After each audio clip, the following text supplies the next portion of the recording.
Dunreith, a small town in Spiceland Township, Henry County, Indiana, was established in 1865 when Emery Dunreith Coffin platted the town, initially named Coffin Station after him.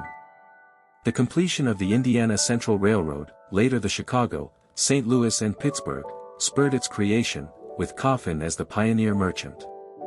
Town lots were laid out by Caleb Johnson and Thomas Evans, and an addition was made by John W. Griffin, marking the town's early growth as a railroad hub. Population trends. Dunreith has remained a small community, with its population peaking at 236 in 1960 and declining to 171 by the 2020 census. Historical census data shows fluctuations, with growth in the late 19th century, 149 in 1880 to 205 in 1900, followed by periods of decline and modest recovery.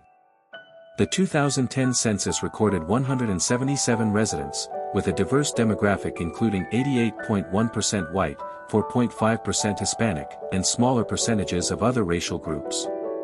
1968 train wreck and fire. A significant event in Dunreith's history occurred in 1968 when two freight trains collided on the Pennsylvania-St. Louis main line, carrying hazardous chemicals like ammonia and acetone cyanhydrin.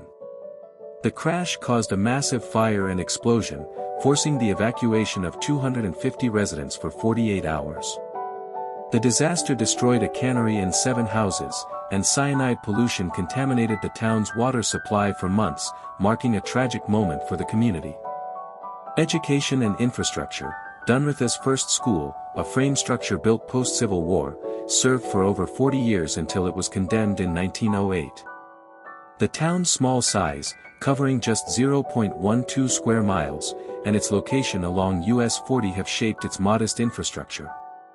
Despite its size, Dunreith has maintained community institutions like the Dunreith Christian Church, which celebrated a homecoming in 1990, reflecting local pride and continuity.